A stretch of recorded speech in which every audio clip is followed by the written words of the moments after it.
देखिए, जब आप डिजीज पढ़ेंगे, डिजीज के बारे में पढ़ेंगे, तो आप अगर कैटेगरी वाइज डिवाइड करके पढ़ेंगे तो आपके लिए ज्यादा बेहतर होगा।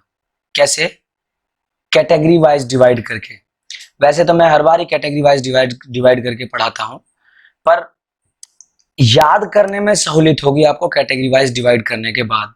ठीक है ना? चलिए देखिए, करते हैं उसको।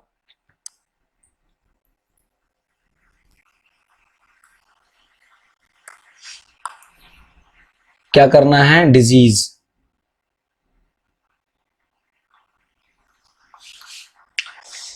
जैसा कि हम जानते हैं, हिंदी में इसको कहते हैं रोग। अगर मैं डिजीज को बाय डेफिनेशन के तौर पर आपको तोड़ूं तो क्या होगा?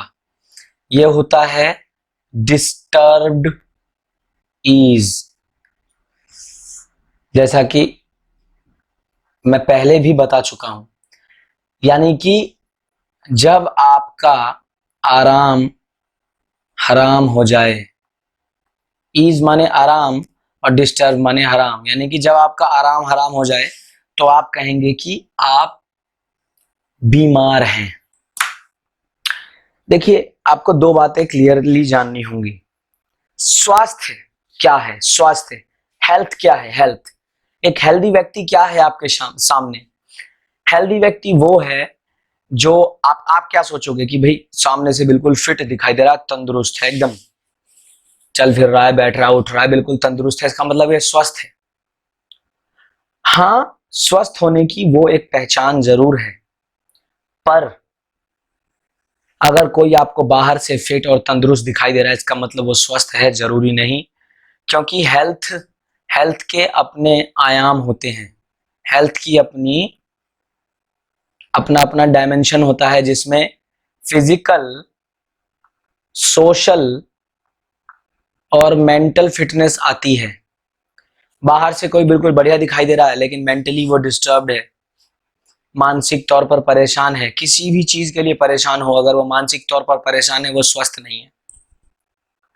इसीलिए एक लाइन है, जो लाइन आपको पता होनी चाहिए कि ए फिजिकली फिट पर्सन, ए फिजिकली फिट पर्सन, ध्यान से समझना इसको, मे बी हेल्दी। समझे? हो सकता है कि वो स्वस्थ, but a healthy person, but a healthy person will be physically fit. समझे? अगर कोई स्वस्थ व्यक्ति है तो वो फिजिकली जरूर फिट होगा। अगर कोई फिजिकली फिट है तो जरूरी नहीं कि वो स्वस्थ हो भी सकता है। समझे? कोई फिजिकली फिट है तो वो हो भी सकता है कि वो स्वस्थ हो, जरूरी भी नहीं है, क्योंकि वो फिजिकली फिट दिखाई देगा आपको, हो सकता है मेंटली फिट ना हो, सोशली फिट ना हो।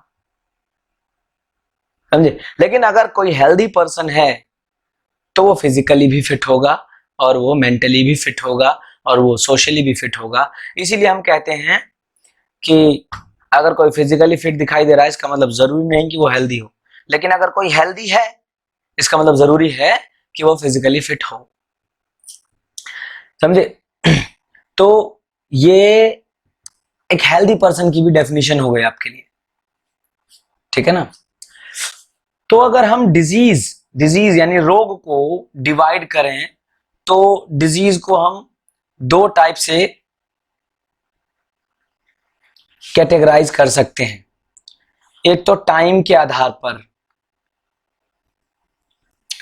और एक उसके संक्रमण यानी कि इन्फेक्शन के आधार पर। इन्फेक्शन के आधार पर, और एक समय के आधार पर। अब टाइम के आधार पर अगर रोग को हम कहेंगे तो हम कहेंगे कि एक्यूट रोग, एक्यूट जो थोड़े समय तक आपको परेशान करे, और क्रोनिक जो लंबे समय तक आपको परेशान करे। और इन्फेक्शन के आधार पर जो होगा वो होगा संक्रामक, यानी कि कम्युनिकेबल, और होगा असंक्रामक यानी कि नॉन कम्युनिकेबल। अब यहां भी एक बात आती है, कम्युनिकेबल यानी कि संक्रामक रोग। तो अपना माइक ऑन करके रखिए, अपना स्पीकर ऑन करके रखिए। कम्युनिकेबल यानी कि संक्रामक। अच्छा देखो, संक्रामक रोग जो हैं वो कई तरीकों से संक्रमण फैल सकता है, हवा से, पानी से, समझे, छूने से, किसी चीज के काटने से, कई तरीके से हैं। कई बार एग्जाम में कम्युनिकेबल और कॉन्टेजियस शब्द में कंफ्यूज करके बच्चों से आंसर गलत करवा दिए जाते हैं।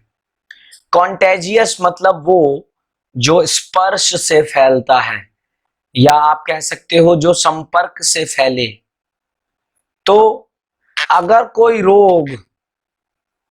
कोई रोग कॉन्टेजियस है यानी कि संपर्क से फैलता है, तो हाँ वो कम्युनिकेबल भी है।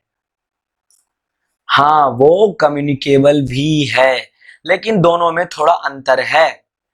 सिर्फ कम्युनिकेबल बोलूंगा तो वो हवा, पानी, संपर्क से, खून से, किसी भी चीज से फैल सकता है। लेकिन कॉन्टेजियस सिर्फ और सिर्फ संपर्क से, सिर्फ और सिर्फ टच से, हाथ मिलाने, गले मिलने, चुम्मा चाटी यानी कि डायरेक्ट कांटेक्ट से फैल सकता है। तो कॉन्टेजियस और कम्युनिकेबल में डिफरेंस रखने का क्लियर माइंड में, नो कंफ्यूजन। चलिए बारी बारी से देख लेते हैं एक्यूट और क्रोनिक डिजीज को। ज्यादा एक्यूट मतलब वो रोग जो आपको थोड़े समय के लिए परेशान करे, 1 दिन, 2 दिन, 3 दिन, जैसे कि सर्दी जुकाम या वायरल फीवर, 4-5 दिन बीमार कर दिया बस, ये एक्यूट डिजीज है। और क्रोनिक डिजीज वो जो आपको लंबे समय तक परेशान करे, 2 महीना, 3 महीना, 6 महीना, 1 साल, 2 साल तक आप उससे रोग से पीड़ित रहे। बवासीर, हाँ जी बवासीर एक सही उदाहरण है। या फिर आप कह सकते हैं टीबी, एड्स, कैंसर, है ना, ये सभी लंबे समय तक परेशान करते हैं। हैजा, कोलरा, मलेरिया, ये सब महीना महीना, 2-2 महीना तक खींच सकते हैं। तो इसीलिए ये आते हैं क्रोनिक डिजीज में, ठीक है ना। और एक्यूट वो जो 2-3 दिन, 5 दिन, 1 हफ्ता ज्यादा से ज्यादा। विस्तार से पढ़ें जरा हम कम्युनिकेबल और नॉन कम्युनिकेबल को। किसको? कम्युनिकेबल और नॉन कम्युनिकेबल डिजीज। कम्युनिकेबल और नॉन कम्युनिकेबल, देख लीजिए लाइट है तो पंखा चला।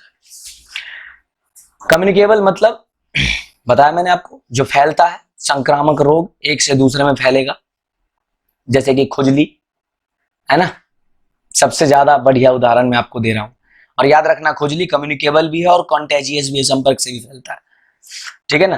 तो अगर कोई आपसे कहे कि हाँ भाई हमें इसकी परिभाषा बताओ, परिभाषा, तो आप परिभाषा में क्या कहोगे? वो रोग जो एक बीमार व्यक्ति से एक स्वस्थ व्यक्ति में फैलता है उसे हम कम्युनिकेबल डिजीज कहते हैं। और वो रोग जो एक बीमार व्यक्ति से एक स्वस्थ व्यक्ति में नहीं फैलता है उसे हम नॉन कम्युनिकेबल कहते हैं। अभी मैं आपको जो पढ़ाऊंगा वो टेबल बना के पढ़ाऊंगा और छोटे तौर पर, लेकिन हर रोग का विस्तृत व्याख्यान भी अगर आपको जानना हो तो भी मैं बता सकता हूं। कम से कम 25 एक रोग का विस्तृत व्याख्यान तो कर ही रखा है मैंने। चलिए देखते हैं, तो जरा कम्युनिकेबल रोग के बारे में जानना शुरू करें, ठीक है।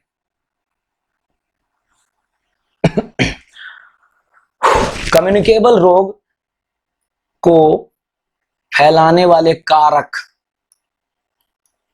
कौन? फैलाने वाले कारक किनके द्वारा फैलता है या कौन फैलाते हैं, समझे? Bacteria, virus,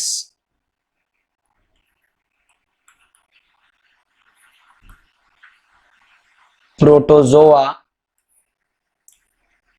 fungi, worms.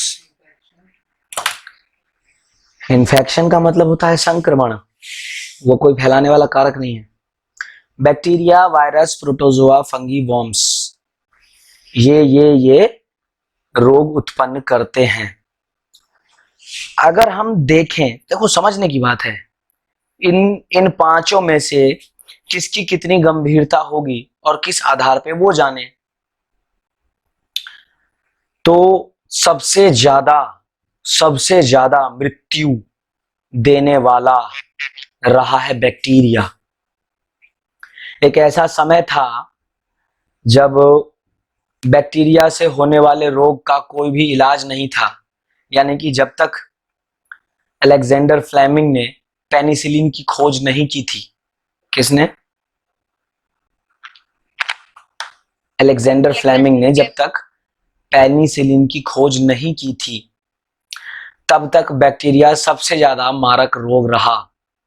Plague ने 300 मिलियन लोग इस धरती से गायब कर दिए। जनसंख्या नियंत्रण का एक सबसे बड़ा कारण रहा ये प्लेग और हैजा। हाँ बोलो। सर मैं ये कह रही हूँ, इस पे शायद एक हॉलीवुड मूवी भी बनी है, उसमें भी शायद प्लेग ही दिखाया गया है। अलेक्जेंडर उसमें हीरो का नाम। प्लेग के ऊपर कई सारी मूवीज बन चुकी हैं हॉलीवुड में, कई सारी, एक दो नहीं कई सारी, जिसमें से एक है सीजन ऑफ द विच, और एक कई हैं, अभी तो सारे नाम ध्यान नहीं आ रहे मुझे, कई हैं। तो एक क्वेश्चन भी आया था 2017 वाली भर्ती में कि सबसे ज्यादा किसने मारे हैं, तो प्लेग से सबसे ज्यादा मरे हैं।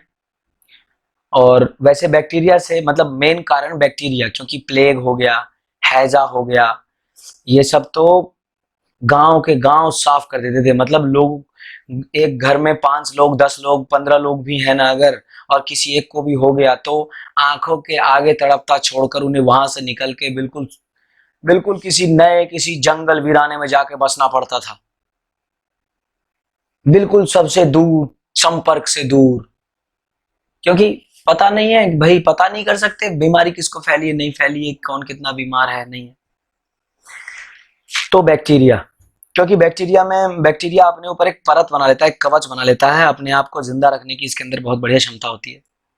लेकिन अब जब बैक्टीरिया का तोड़ है हमारे पास, पेनिसिलिन पता है, बहुत, मतलब अगर आपको कोई बैक्टीरिया से होने वाला रोग हो गया है तो जल्दी देते नहीं डॉक्टर। पेनिसिलिन एक अल्टीमेटम है, बिल्कुल बहुत तगड़ा हैवी होता है। कई लोगों को उससे रिएक्शन, एलर्जी हो जाती है, इसलिए जल्दी देते नहीं डॉक्टर, पर बहुत सटीक रामबाण उपाय है। अब मैं कहूंगा कि हाँ, वायरस भी अपने आप में बहुत खतरनाक है। क्यों? क्योंकि वायरस उस तरह काम नहीं करता जिस तरह हमारा शरीर काम करता है। बैक्टीरिया की अगर बात करें, बैक्टीरिया शरीर में घुसता है और घुसने के बाद ये शरीर को, मतलब शरीर से अलग, वायरस शरीर के जैसा करता है, वो गलत बोल दिया मैंने। बैक्टीरिया जब शरीर में घुसता है तो शरीर के जैसा काम नहीं करता। ध्यान रखना, बैक्टीरिया का काम करने का तरीका अपना अलग होता है। मान के चलो कि मेरे शरीर में कोशिकाएं हैं, वो ऐसे ऐसे काम कर रही हैं, तो बैक्टीरिया ऐसे ऐसे काम करेगा, कुछ अलग। शरीर की कोशिकाओं का ईंधन कुछ और है, कुछ और खा रही हैं, किसी और चीज पे चल रही हैं। बैक्टीरिया किसी और चीज पे चलेगा, किसी और चीज को खाएगा, मतलब थोड़ा सा अलग का चलेगा। इसीलिए जब शरीर में कोई बैक्टीरिया से होने वाले रोग होता है तो हम जब एंटीबायोटिक या दवाई खाते हैं तो वो एंटीबायोटिक जो हैं वो शरीर की कोशिकाओं को नष्ट नहीं करते, सिर्फ बैक्टीरिया को नष्ट करते हैं, क्योंकि वो पहचान पाते हैं, क्योंकि बैक्टीरिया थोड़ा अलग तरीके से काम कर रहा होता है। लेकिन हाँ, बैक्टीरिया को अपने आप को जिंदा रखने की बड़ी खास बात होती है, जल्दी पकड़ में नहीं आया तो बहुत नुकसान पहुंचा देता है शरीर में, इसलिए बैक्टीरिया बहुत खतरनाक है। पर वायरस वायरस अब वायरस भी बहुत ज्यादा खतरनाक है। क्यों? क्योंकि वायरस जब शरीर में घुसता है तो बिल्कुल वैसे ही काम करता है जैसे हमारा शरीर। अगर हमारा शरीर ऐसे काम कर रहा है तो वायरस भी ऐसे ही काम करने लगेगा। हमारा शरीर जिस ईंधन पे चल रहा है, जिस कोशिकाओं मतलब कोशिका जिस ईंधन या स्रोत पे चल रही है, वायरस भी उसी ईंधन या स्रोत पे चलने लगेगा। तो जैसे ही आप कोई एंटीवायरल मेडिसिन या कोई ऐसी मेडिसिन लोगे जो वायरस को मारे, तो वो फिर आपके शरीर की कोशिकाओं को भी मारने लगेगा, क्योंकि जैसे वायरस काम कर रहा है वैसे शरीर की बाकी कोशिकाएं काम कर रही है। इसलिए वायरस से होने वाली जो बीमारी है उसका तोड़ मुश्किल होता है। अभी कोरोना के लिए भी वैक्सीन बनी, इलाज नहीं बना, समझे? वैक्सीन बनी, इलाज नहीं बना।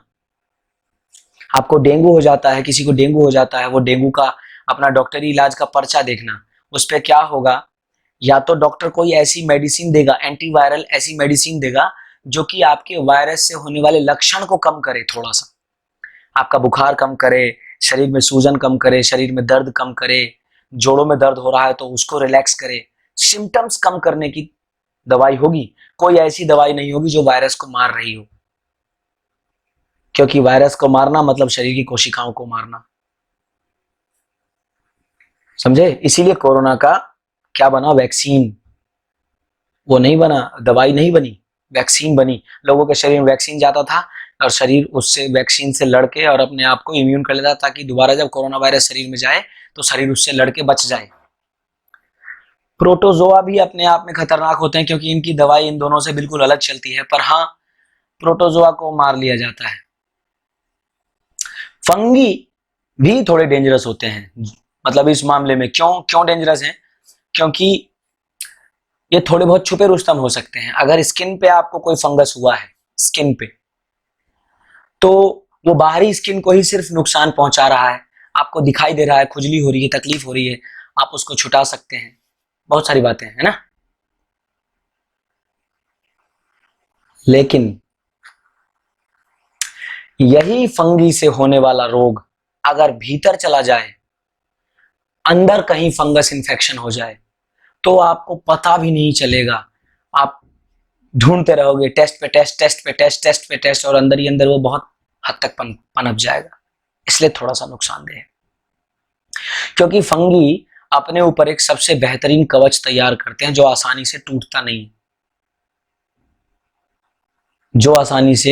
नहीं, और जब तक वो कवच आसानी से टूटता नहीं है, जब तक वो फंगी खत्म नहीं होता, उसके अंदर ही अंदर वो पनपते रहते हैं। स्पोर्स, उसके स्पोर्स, क्या स्पोर्स, बीज पनपते रहते हैं, और जैसे ही वो फटता है वो पूरे में फैल जाता है, और ज्यादा फैल जाता है,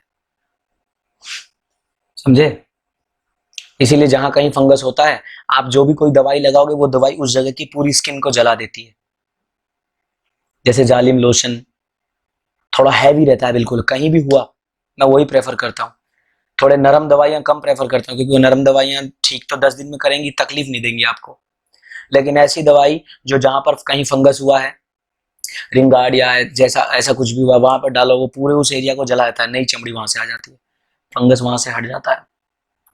फंगस नेल हो जाए तो 6-6 महीना ले लेता है फंगस नेल ठीक होने में, तो फंगस खतरनाक है।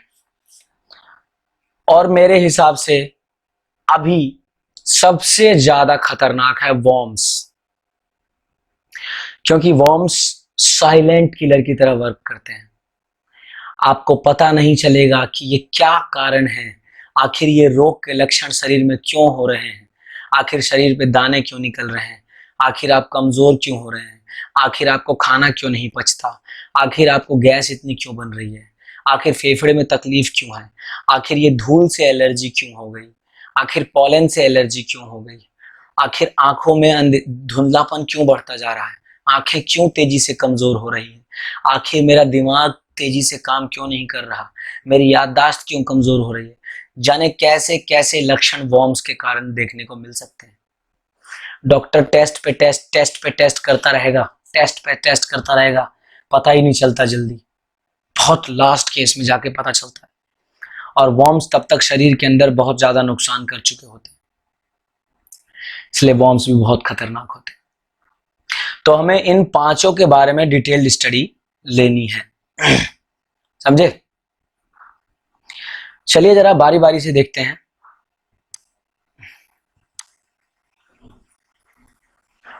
लाइट नहीं आई।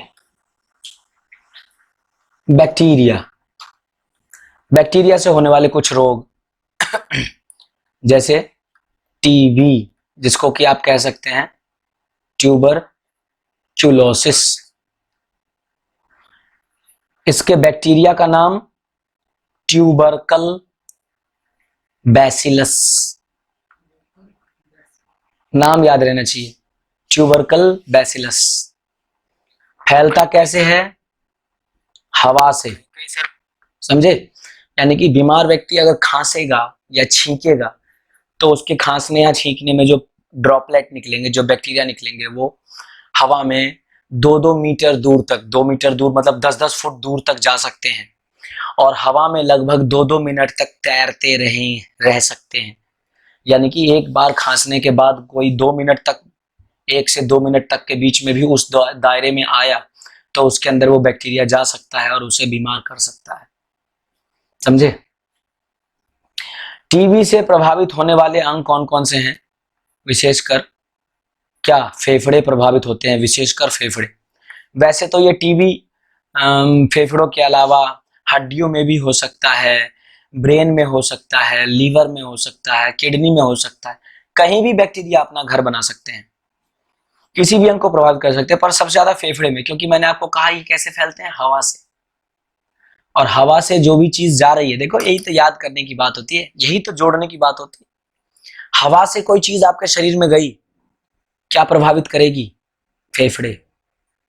भोजन के थ्रू शरीर में गई, क्या प्रभावित करेगी? या तो ये आपका फूड पाइप, या फिर क्या प्रभावित करेगी? पेट, या बड़ी आंत या छोटी आंत।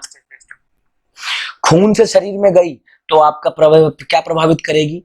आपका आरबीसी कर सकती है, प्लेटलेट्स प्रभावित कर सकती है, या फिर खून के जरिए फिर आगे गया तो वो शरीर के किसी भी अंग को, आंख, नाक, किडनी, लीवर, गुर्दा, किसी अंग को प्रभावित कर सकता है। पर पहले फेफड़े, पहले आरबीसी या प्लेटलेट, डब्ल्यूबीसी, इनको, जैसे कि मलेरिया अगर होता है मच्छर के काटने से तो वो आरबीसी को प्रभावित करता है।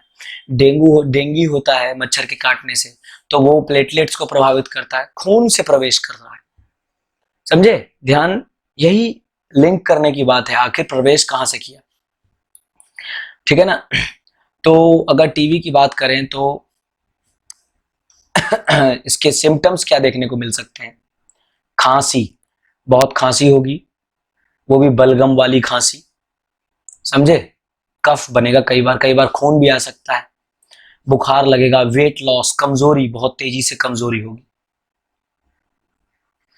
और टीबी से बचाव के जो तरीके होते हैं उसके लिए क्या करते हैं? अगर हम टीका की बात करें तो टीबी का टीका उपलब्ध है। आप देखते हो एक बच्चे के जन्म लेने के बाद 7 दिन के अंदर अंदर टीबी का टीका लग जाता है, बल्कि सबसे पहला टीका टीबी का ही लगता है।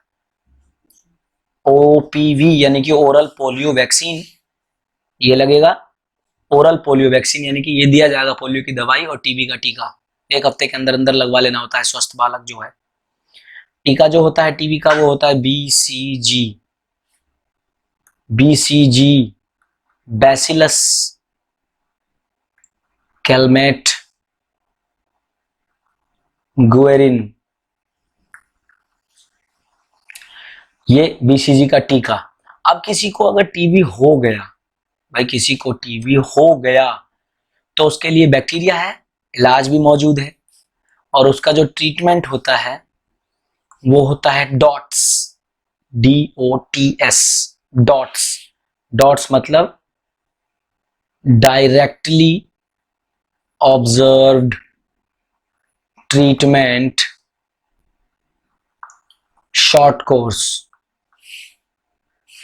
आपको याद रखना है, एक तो हो गया टीबी और एक हो गया लेप्रोसी, और भी कई सारे ऐसे रोग मैं आपको बैक्टीरिया के बता दूं। जिनके लिए आपको बहुत खासा ध्यान रखना है कि जब कोर्स शुरू होगा तो पूरा का पूरा ट्रीटमेंट, पूरा का पूरा कोर्स करना होगा। कोर्स से 10 दिन फालतू करो, पर कोर्स से पहले ट्रीटमेंट मत छोड़ो, क्योंकि वो कोर्स से पहले अगर ट्रीटमेंट छोड़ दिया तो वो बैक्टीरिया ना उस दवाई के प्रति इम्यून हो जाएगा। जैसे दवाई बैक्टीरिया को मार रही होती है, तो बैक्टीरिया भी अपने आप को उससे बचने के तरीके ढूंढ रहा होता है।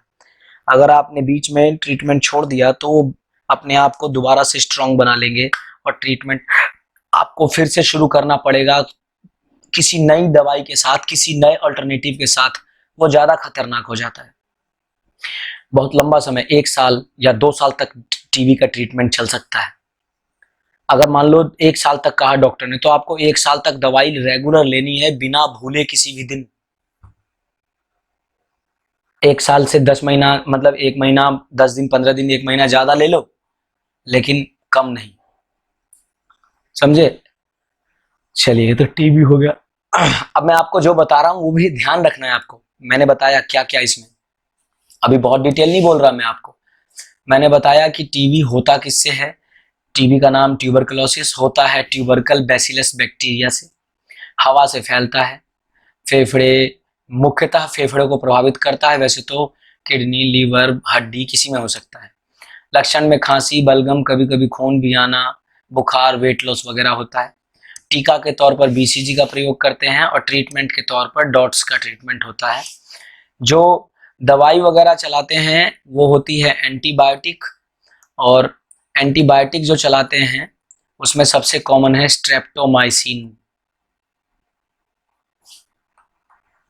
एक क्वेश्चन आ चुका है यूपी के एग्जाम में, स्ट्रेप्टोमाइसिन क्या है?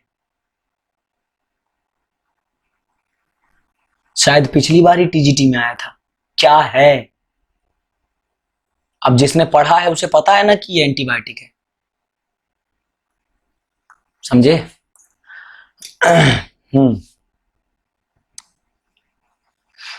आगे देखते हैं। टीबी के बाद अगला एक और देख लो, टाइफाइड। ठीक है ना, टाइफाइड। अच्छा, टीबी को हिंदी में क्या कहते हैं? टीबी को हिंदी में कहते हैं क्षय रोग। क्षय, कहते हैं। हाँ, क्षय रोग। हाँ, और टाइफाइड को कहते हैं आंत्र ज्वर। आंत्र ज्वर या आंत्र शोथ, कुछ भी कह लो। आंत्र, आंत्र। अब आंत्र का मतलब पता है क्या है? टाइफाइड नाम से पता चल रहा है, इंटेस्टाइन को प्रभावित करता है, स्मॉल इंटेस्टाइन को। आंत्र ज्वर या मियादी बुखार।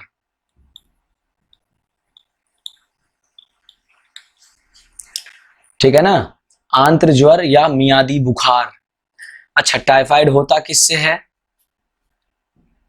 Salmonella typhi. किससे? Salmonella typhi. समझे? फैलता किससे है? दूषित जल या दूषित भोजन। किससे? दूषित, जो भी पॉल्यूटेड आप खाना खाओगे, दूषित जल या भोजन से फैलता है, और दूषित मल से भी फैलता है। मल, मल, मल माने फीसिस। अब देहाती में कैसे बोलूं टट्टी पिसाब, समझोगे ना? मल। ठीक है। अच्छा, इसके मतलब मैंने आपको कहा कहां से जा रहा है ये दूषित जल या भोजन, और मल से भी। मल भी किसी तरीके से, भाई मल पे मक्खी बैठी, दूषित मल पे मक्खी बैठी, उड़ के खाने पे बैठ गई या बर्तन पे बैठ गई, आपने उसी में खाना खा लिया या उसी खाने को खा लिया, पता नहीं आपको, तो वहां भी चला गया। गया कहां से? मुंह से। अब जब ये मुंह से गया तो प्रभावित करेगा इसको स्टमक को, इंटेस्टाइन को, किसी को तो प्रभावित करेगा। तो ये प्रभावित किसको करता है? छोटी आंत को। एलटी में क्वेश्चन आया हुआ था ऐसे ही, सॉरी DSSS में भी आया था 2017 वाली भर्ती में। ये रोग किसको प्रभावित करता है? DSSS का तो बड़ा फेवरेट टॉपिक था, डिजीज 20-22 क्वेश्चन थे डिजीज से, और ऐसे ही 25-26 क्वेश्चन थे स्पोर्ट्स ट्रेनिंग से। आधा पेपर ही इन दोनों टॉपिक में ठोक दिया उन्होंने। न न एनाटमी हाथ लगाई, न किन्जियोलॉजी हाथ लगाई, स्टैट्स हाथ नहीं लगाया, कुछ भी नहीं। ये दो टॉपिक ये देख लिए, डिजीज और ये, और उसके बाद दो चार क्वेश्चन गेम्स के, और साइकोलॉजी पेडागोगी ठोक दिए 20 नंबर, ऐसा करके ठोक दिया। खैर, इसीलिए DSSB के लिए कुछ नहीं कह सकते। इस बार पीजीटी में स्टैटिस्टिक्स पे कमांड ठोक दी, 50-60 क्वेश्चन स्टैटिस्टिक्स के ठोक दिए, योगा सही से ठूंस दिया उन्होंने, कुछ नहीं कहा जा सकता। इसीलिए मैं कहता हूं, मैं ये मान के चलता हूं कि हर टॉपिक पे बढ़िया कमांड होनी चाहिए, जाने किस टॉपिक पे उनको मन आ जाए और उसी टॉपिक डिपेंड करता है ना भाई। बस जिससे पेपर बनवाया उसका क्या स्ट्रांग है, उसने उसी से पेल के धर दिया। या मान लो किसी बढ़िया JRF या बढ़िया प्रोफेसर से बनवा रहे हैं, हाल फिलहाल में वो किसी टॉपिक पर शोध कर रहा है या किसी चीज पे, उस पर उसी से ठेल के धर दिया क्वेश्चन, कुछ भी पॉसिबल है। टाइफाइड के लक्षण, अब छोटी आंत को प्रभावित कर रहा है, तो देखिए लक्षण में बुखार, पेट दर्द, ये तो कॉमन है, बुखार, पेट दर्द, सिर दर्द, उल्टी और दस्त। उल्टी और दस्त, ये दो लक्षण देखते ही, मतलब बुखार भी हो रहा है और उल्टी दस्त भी हो रहे हैं, तो सबसे पहले लोगों के दिमाग में आता कहीं टाइफाइड तो नहीं हो गया, और जाके चेक करवाते। तो ये बड़ा मतलब बहुत ही मेजर सिम्टम है, उल्टी, दस्त, कमजोरी, शरीर में पानी की कमी हो जाती है। बच्चे को अगर टाइफाइड ना भी हो, छोटे बच्चे को, 2 साल, 3 साल, 1 साल का बच्चा है, 4 साल का बच्चा है, 5 साल का बच्चा है, उसको उल्टी दस्त हो रहे हैं, भले ही बुखार, मतलब बुखार थोड़ा बहुत हुआ और फिर अब उल्टी दस्त हो रहे हैं, टाइफाइड नहीं भी है, तो भी उसके शरीर में पानी और मिनरल्स की इतनी कमी हो जाती है, डॉक्टर कहते हैं जिंक दो, मल्टीविटामिन दो, जरूरी रहता है, ठीक है ना। तो बाकी बुखार और पेट दर्द, सिर दर्द तो लक्षण है ही, सबसे ज्यादा इनका पसंदीदा लक्षण क्या है? उल्टी और दस्त, टाइफाइड का, ठीक है ना। और वही इलाज के लिए क्या? इलाज के लिए एंटीबायोटिक, क्योंकि बैक्टीरिया से होने वाली चीज है ना एंटीबायोटिक, जैसे एजिथ्रोमाइसिन। एजिथ्रोमाइसिन बढ़िया है, महंगी दवाई आती है, 16-16, 20-20 रुपए का एक टैबलेट आता है। या फिर पेनिसिलिन, पेनिसिलिन 1000 mg ले लो, इंजेक्शन 2-3 खुराक।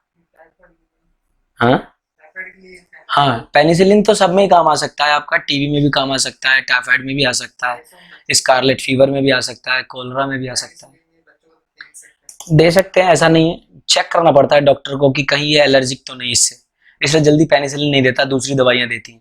और वैसे भी दवाइयों की कंपनियां हैं, वही तरह तरह की दवाइयां बना रही हैं, पैसा है ना, बहुत बड़ी इंडस्ट्री है भाई। खैर, एक पेनिसिलिन के खोज ने ही ऐसा रिवॉल्यूशन पैदा कर दिया कि बैक्टीरिया से होने वाली रोग महामारी की कैटेगरी से हटा दिए गए। वरना अब तो क्या, आपने देखा होगा, सार्स वायरस वो फैला महामारी की तरह, इबोला वायरस वो फैला, अभी को ये फैल रहा है। मैं आपको इसके लिए अभी देखो साथ के साथ ही याद आया तो बता देता हूं। देखो कई डिफरेंसेस होते हैं, ये याद होना चाहिए भाई साहब। देखो एक दिन में कभी नॉलेज नहीं आती और एक बार में कभी नहीं आती। पेंडेमिक, प्रश्न आया था और मैंने प्रश्न लगाया था और मुझे चैलेंज भी करना पड़ा। नहीं, मैंने नहीं किया था शायद चैलेंज, क्योंकि मुझे जरूरत नहीं थी, मैं तो पहले की भर्ती में सेलेक्ट हो चुका था, पर 2017 वाले में मुझे करना जरूरत नहीं थी मुझे। क्या है? पेंडेमिक रोग वो होते हैं जो पूरे विश्व में है, पूरे विश्व में, यानी कि संसार के अलग अलग हिस्सों में, एशिया में भी है, अफ्रीका में भी है, उधर अमेरिका में भी है, जगह जगह पे है, उसे हम पेंडेमिक कहते हैं। देखो मैं नेट पे दिखाता हूं आपको, ये डिफरेंस आपको पता होना चाहिए, क्योंकि कुछ पता नहीं ना भाई एग्जाम में क्या पूछेगा, इसलिए you must be clear about it.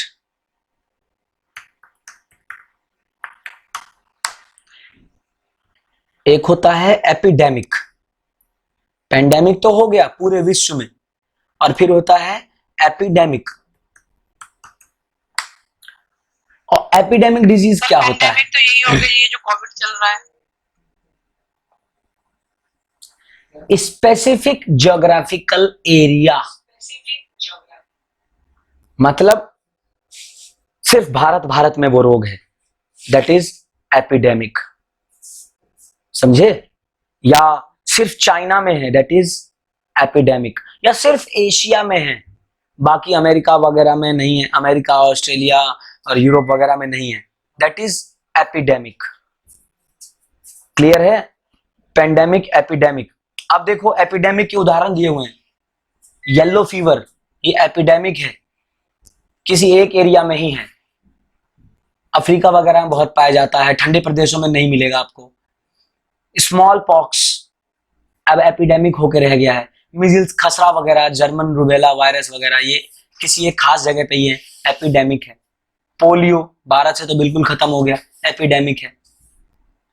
समझे? लेकिन यही अगर पेंडेमिक की बात करें, देखो वहीं पर नीचे पेंडेमिक भी दिया हुआ है, देखो कोलरा यानी कि हैजा, पूरे विश्व में है कहीं से कहीं। इबोला, प्लेग, येलो फीवर को यहाँ पेंडेमिक में मतलब आप डिफरेंस नहीं कर पाओगे, यहाँ पर पूरा खोलना पड़ेगा मुझे, पर येलो फीवर ऊपर एपिडेमिक में है, आप देख रहे हैं। समझे? नहीं, येलो फीवर पीलिया नहीं होता, अलग होता है, सब बताएंगे बारी बारी से, ठीक है ना? तो ये क्लियर रहना चाहिए कि कौन सा पेंडेमिक है और कौन सा एपिडेमिक है ना। पेंडेमिक पूरे वर्ल्ड वाइड और एपिडेमिक किसी खास एरिया में। समझे? किसी खास एरिया में। आगे देखिए,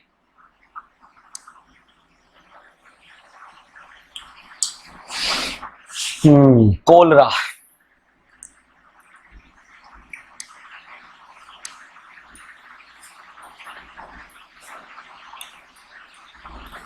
ये भी बैक्टीरिया से होता है। बैक्टीरिया का नाम विब्रियो कोलरे,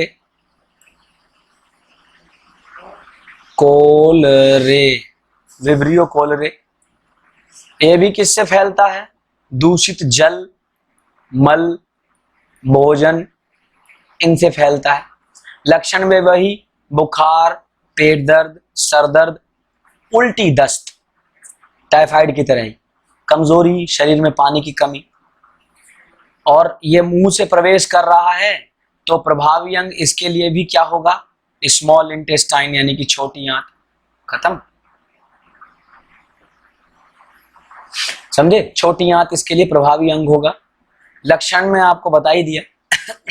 इलाज के लिए वही एजिथ्रोमाइसिन या फिर पेनिसिलिन जैसी एंटीबायोटिक दवाइयां, ठीक है ना। तो आपको याद रखना है कि ये फैलता किससे है, किस बैक्टीरिया से फैलता है, उसका नाम, किस कारक से फैलता है, किस अंग को प्रभावित करता है, ये सब आपको याद रखना है। अगला एंथ्रेक्स। कोलरा को हैजा कहते हैं, एंथ्रेक्स को बिसहरिया। गांव में जब मैं छोटा था, 7-8 साल का रहूंगा, तब मैंने खूब सुना था कि एंथ्रेक्स हुआ है, लोगों को बिसहरिया हुआ है।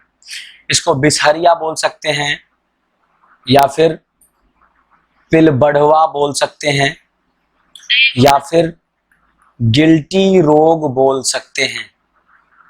ये कई नाम हैं एंथ्रेक्स के। होता ये बैक्टीरिया से ही है, बैसिलस मुझे लगा सर को हमारी आवाज एंथ्रासिस, बैसिलस एंथ्रासिस। अब देखो फैलने का तरीका, ये जानवरों से इंसान में फैलता है। पालतू जानवर जैसे गाय, भैंस, कुत्ता, बिल्ली, समझे, जंगली जानवर जो भी हैं उनसे फैलता है।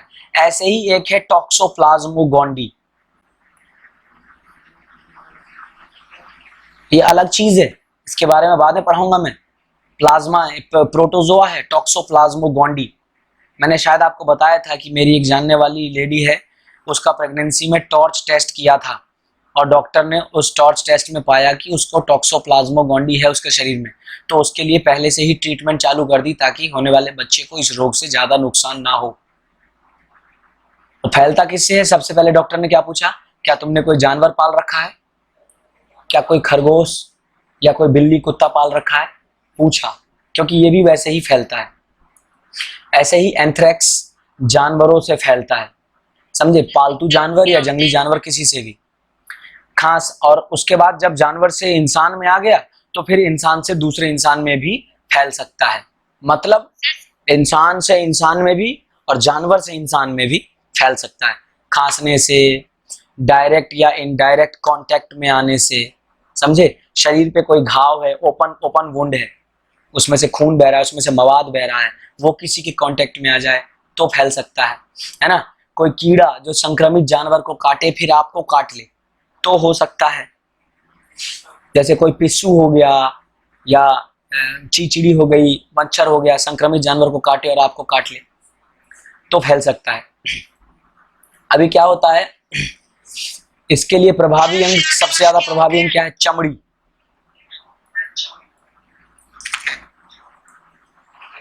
बोलो। सर इसके सिम्टम्स क्या होते हैं? अभी तो मैडम, कौन है ये, कौन है ये? अभी तो खत्म ही नहीं किया मैंने एंथ्रेक्स। चमड़ी किस किस अंग को प्रभावित कर रहा है? चमड़ी को, फेफड़े को, आंत को, काफी अंग आप देख रहे हो कहीं भी, मतलब बाहरी स्किन को भी प्रभावित कर रहा है, अंदरूनी फेफड़े को भी, इंटेस्टाइन वगैरह को प्रभावित कर रहा है। अगर सिम्टम्स की बात करें, लक्षण, वो मैडम का शायद इसलिए दिमाग चल रहा है, मैडम का कोई पालतू जानवर होगा जरूर। इसमें क्या होगा, चमड़ी में छाले या दाने दिखाई देंगे, सांस लेने में दिक्कत हो सकती है, खांसी, बुखार, सिर दर्द, खुजली, और सबसे इंपॉर्टेंट लिम्फ नोड्स में सूजन। लिम्फ में सूजन, इसीलिए इसको गिल्टी रोग भी कहते हैं। लिम्फ नोड्स में सूजन के कारण भी गांठ पड़ जाती है, गांठ गांठ गांठ पड़ जाएंगी पूरे में, लिम्फ नोड्स में सूजन। समझे? जिसको एंथ्रेक्स हो गया और उसकी एंथ्रेक्स से मौत हुई अगर किसी जानवर की या इंसान की, तो जल्दी जलाते भी नहीं, दबाते ही हैं, क्योंकि जलाने पर भी वो बैक्टीरिया वहां हवा से फैल सकता है। तो पहले के लोग बेवकूफ क्या करते थे कि भाई जला नहीं रहे तो हिंदू धर्म में दबाएंगे भी नहीं तो पानी में बहा देते थे। हाँ, अब वो नदी में बहा दिया तो कहीं से कहीं कुत्ते खींच के ले जाते हैं, उसको खा जाते हैं, उनको हो जाता है, फिर उनसे दूसरों को हो जाता है। अपना तो पिंड छुटा लेते हैं लोग, लेकिन वो दूसरों के मत्थे मर जाता है। बचाव के लिए देखो, ज्यादातर जो भी किसी को अगर एंथ्रेक्स हो रहा है तो एंटीबायोटिक से इसका इलाज होता है। समझे? एंटीबायोटिक से, पेनिसिलिन, लेवोफ्लेक्सिन, समझे? लेवोफ्लेक्सिन या पेनिसिलिन, इन सब से हो जाएगा। लेकिन अगर ये इन्फेक्शन बाहर चमड़ी को छोड़ के लंग्स तक पहुंच गया, फेफड़ों तक पहुंच गया, तो फिर इसका इलाज बहुत मुश्किल हो जाता है। मरना फिर 95% से भी ऊपर तय है। समझे? इसलिए इसके लिए वैक्सीन, मतलब इन्हीं के बैक्टीरिया से, एंथ्रेस, बैसिलस एंथ्रेसिस से वैक्सीन तैयार किया गया है। और या फिर सीरम, यानी किसी को अगर एंथ्रेक्स हुआ है और वो एंथ्रेक्स से बच के जिंदा रह जाता है तो उसके बॉडी में मौजूद सीरम निकाल लिया जाता है, जो कि दूसरों को इस्तेमाल करने में प्रयोग होता है। भाई किसी के चमड़ी में है तो एंटीबायोटिक से उसका इलाज हो जाएगा, लेकिन अगर इन्फेक्शन किसी के फेफड़े तक पहुंच गया है तो उस कंडीशन में क्या, उस कंडीशन में उसको सीरम मांगता। और सीरम कहाँ से मिलेगा? ऐसे कहीं से मिलेगा जैसे किसी और के शरीर में अगर सीरम चला गया हो, मतलब किसी और के शरीर में वो ये एंथ्रेक्स हुआ हो और वो उससे जिंदा बच गया हो तो उसके शरीर से सीरम प्राप्त कर लेते हैं। समझे? तो ऐसे किया जाता है। इसीलिए मरे हुए जानवर को भाई जला देने में भी कोई दिक्कत नहीं है, पर लोग जलाने में भी डरते थे। तो या तो जला दो या फिर गड्ढा खोद के चूने, पूरा चूने से ढक के, हाँ नमक नहीं, चूना वगैरह से ढक के, गलने में मदद करता है ना, वो नमक कर लेते हैं लोग। चूना सस्ते मिल जाता है ना, नमक हो या चूना हो, गलाने में जल्दी मदद करता है, तो गाड़ देते हैं उसको, जानवर को। समझे? एंथ्रेक्स। चलिए, एंथ्रेक्स के बाद बैक्टीरिया से, और देखिए एक्नी। मोटे मोटे दाने होते हैं चेहरे पे जिसमें मवाद भी भरता है, और वो दाने, देखो एक्नी होता बैक्टीरिया से ही है, पर उसके कारण कई हो सकते हैं। बैक्टीरिया ड्राई स्किन वालों को जल्दी प्रभावित नहीं करता, ये प्रभावित करता है ऑयली स्किन वालों को, जिसके स्किन पे बहुत ज्यादा ऑयल निकलता है। अब होता क्या है, ऑयल निकलता है जिसके स्किन पे, उसके स्किन पे धूल और बैक्टीरिया चिपक जाता है ऑयल के कारण, और फिर वो धूल और बैक्टीरिया जो है वो उसी ऑयल के कारण उस छेद में बंद हो जाता है, जो छोटे छोटे चमड़ी पे पोर्स हैं उसमें बंद हो जाता है। और जब उस पोर्स के अंदर बंद हो जाता है तो उस बैक्टीरिया का जो बाय प्रोडक्ट है, जब वो मरता है या जो दूसरे प्रोडक्ट रिलीज करता है, उसके कारण वहां पर दाने निकल जाते हैं, उसमें मवाद भर जाता है, वो पेनफुल होता है, उसको फोड़ देते हैं तो वहां से निकल के दूसरी जगह कांटेक्ट में चलाता है बैक्टीरिया, वो वहां भी हो जाता है, इसलिए फोड़ने को मना करते हैं। तो मेन कारण है बैक्टीरिया, पर बैक्टीरिया तब तक प्रभावित नहीं करेगा जब तक आपको ऑयली स्किन नहीं दिखाई देगा। वैसे ड्राई स्किन वालों को भी एक्नी हो जाते हैं छोटे छोटे, पर वो इतने घातक या इतने ज्यादा शिकल बिगाड़ने वाले नहीं होते, वरना ऑयली स्किन वाले को तो शिकल बिगाड़ देते हैं, समझे, उसकी शक्ल बिगाड़ देते हैं। ऑयल ग्लैंड यानी कि सीबेसियस ग्लैंड, इसके कारण एक्नी की संभावनाएं बढ़ जाती हैं। बैक्टीरिया, उस बैक्टीरिया का नाम होता है स्टेफाइलोकोकी, स्टेफाइलोकोकी। अब देखो कॉकी, जब मैं 8वीं में था, यानी कि सन 2005-6, 7 में 10वीं करी ना मैंने, 2005 से ही मुझे याद है, और तभी मैंने याद करा था 2004 में बल्कि, कि बैक्टीरिया के कितने टाइप होते हैं, कैसे कैसे प्रभावी होते हैं, क्या क्या करते हैं। एक कॉकी शेप्ड होता है, एक रॉड शेप्ड होता है, एक स्पाइरल शेप्ड होता है, इनके अपने अपने काम है, इनकी अपनी अपनी स्ट्रेंथ होती है, समझे। तो कॉकी जो नाम लगा है लास्ट में, वो कॉकी इसका आकार है, स्टेफाइलोकोकी बैक्टीरिया, समझे। फैलने का तरीका वही संपर्क द्वारा, किसी को एक्नी है उसके कांटेक्ट में आप आओगे तो आपको एक्नी फैलने की संभावना ज्यादा रहती है, ठीक है। लाल लाल दाने होते हैं, पेनफुल दाने होते हैं, इसमें मवाद भर जाता है। बचाव करने के लिए आप एंटीबायोटिक का प्रयोग करेंगे, वो एंटीबायोटिक, क्योंकि जब मुझे हुआ करते थे बहुत मोटे मोटे, बहुत ही विकराल रूप देखा है मैंने एक्नी का, जब चेहरा पूरा भर गया, तब फिर कंधे पर, पीठ पर, चेस्ट तक पे।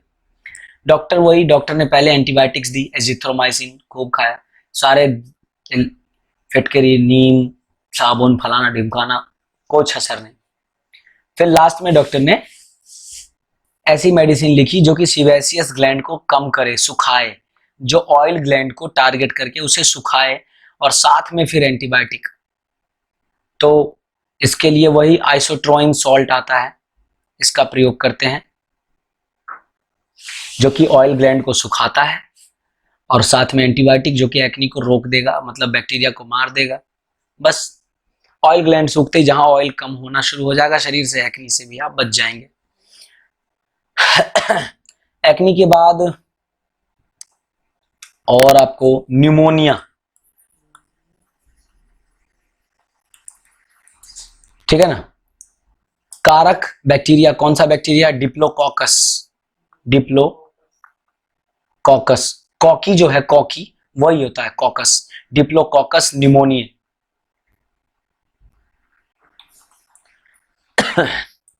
आपको पता है निमोनिया कैसे फैलता है, हवा से फैलता है।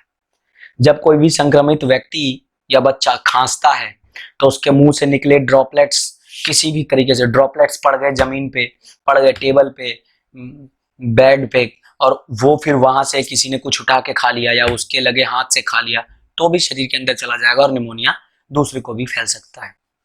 हवा से फैल रहा है तो प्रभावी अंग क्या होते हैं इसके, फेफड़े। बचाव में बैक्टीरिया से हो रहा है तो इसके बचाव में एंटीबायोटिक्स का प्रयोग कर सकते हैं। निमोनिया सिर्फ बैक्टीरिया से नहीं होता है, इसके और भी कई रूप हो सकते हैं, वायरस वगैरह और दूसरे से भी, इसीलिए इसके दूसरे रूपों को वैक्सीन वगैरह से भी रोका जा सकता है। पर जो बैक्टीरिया वाला जो है सबसे खतरनाक वाला, उसके लिए फिर आप एंटीबायोटिक का प्रयोग करेंगे, ठीक है। वही एंटीबायोटिक में कुछ नहीं काम करेगा तो पेनिसिलिन, वरना एमॉक्सिसिलिन, सब में ही करता है पेनिसिलिन, मतलब ना रामबाण है, और अगला देखिए प्लेग। अब देखो प्लेग क्या है, मैंने बताया सबसे खतरनाक, सबसे ज्यादा मौत देने वाला। प्लेग 3 प्रकार के होते हैं। ब्यूबोनिक प्लेग, सबसे खतरनाक ब्यूबोनिक प्लेग, इसको ब्लैक डेथ भी कहते हैं। प्लेग चूहों से होता है, अभी बताता हूं। Bubonic plague, pneumonic plague, septicaemic plague. अब आप कहोगे कि जी तीनों का विस्तार से व्याख्यान कर दो, तो नहीं, मैंने आपको कहा विस्तार से व्याख्यान अलग से। बस आप जान लीजिए कि ब्लैक डेथ किसको कहते हैं, न्यूमोनिक प्लेग को। या खाली ब्लैक डेथ लिखा हुआ आ जाए और आपके पास 4 ऑप्शन हो, प्लेग, कोलरा, टाइफाइड और कोई दूसरा रोग, 4 रोग दे दिए गए, तो आपको पता होना चाहिए कि ब्लैक डेथ क्या है, प्लेग। ठीक है ना। ये जो प्लेग है बैक्टीरिया से होता है, बैक्टीरिया, उस बैक्टीरिया का नाम यर्सीनिया पेस्टिस।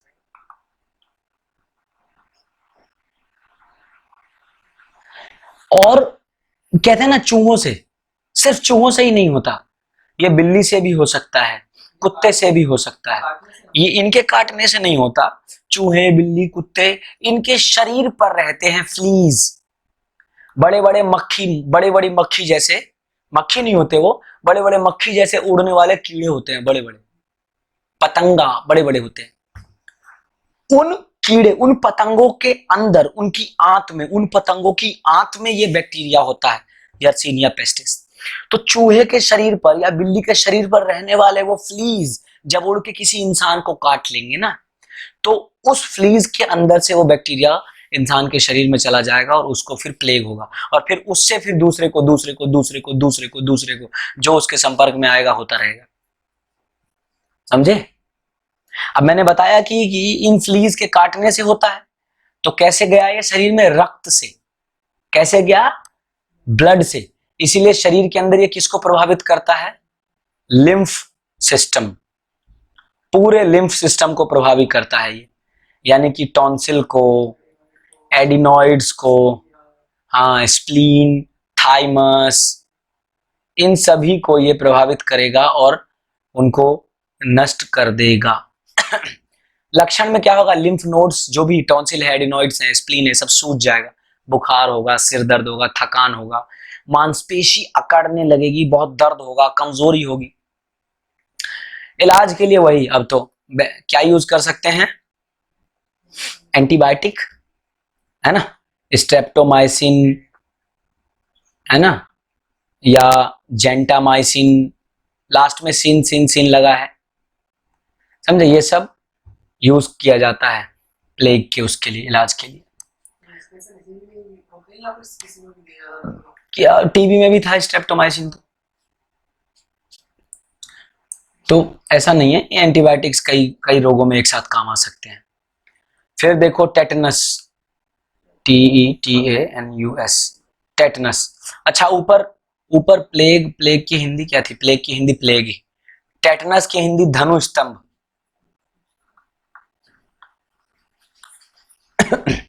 तो कई बार याद आ जाता है मुंह पे नाम, तुरंत कई बार भूल जाता हूं। टेटनस को हम लॉक जॉ के नाम से भी जानते हैं, क्योंकि इसमें जब टेटनस होता है किसी को, तो मांसपेशी मस्कुलर स्पैज्म, ऐसे अकड़ जाती है मांसपेशी, लॉक जॉ के नाम से भी जानते हैं। होता किससे है, बैक्टीरिया से, क्लोस्ट्रीडियम टिटेनी। फैलने का तरीका वही, सबसे ज्यादा किससे फैलता है ये, मिट्टी से या गोबर से। हाँ, जंग लगे लोहे के लिए हम डरते हैं, पर लोहे में जंग कैसे लग रहा है, वो पानी में पड़ा हुआ है, मिट्टी में पड़ा हुआ है, तो उसमें जंग लग गया। अब टेटनस सिर्फ जंग लगे हुए लोहे से ही नहीं, अगर आप सड़क पे गिर गए हैं या कहीं ऐसी जगह गिर गए हैं जहां पत्थर से या ईंट से कट गया, कांच से, मिट्टी में दबा हुआ था कांच से कट गया, तो भी आपको टेटनस हो सकता है। क्योंकि टेटनस का मेन कारण है मिट्टी और गोबर, लेकिन अगर आपको लगता है कि घर की कुंडी से हाथ कट गया, घर में चक्कू से हाथ कट गया, या फिर घर में ऐसा कोई लोहा रखा है, हुक है, खूंटी है, ऐसे किसी चीज से कट गया, तो आपको उतना घबराने की जरूरत नहीं, क्योंकि मिट्टी और गोबर, इसी में टेटनस के बैक्टीरिया पाए जाते हैं और इसी के कारण टेटनस होने की संभावना अधिक रहती है। वरना ऐसे तो चक्कू से या शेविंग ब्लेड से जाने कितनी बार कटता होता है, हो सकता है शेविंग करते समय हर बार ही कहीं ना कहीं कटता हो किसी का, ऐसे तो हर बार ही टेटनस का इंजेक्शन लेते लेते पागल हो जाएगा, या घर में चक्कू से सब्जी काटते समय कट जाता नहीं। तो टेटनस जो है ये नर्वस सिस्टम को प्रभावित करता है। किसको? Nervous system. अब जब नर्वस सिस्टम को प्रभावित करेगा तो इसमें ब्रेन और स्पाइनल कॉर्ड दोनों आ जाता है, समझे?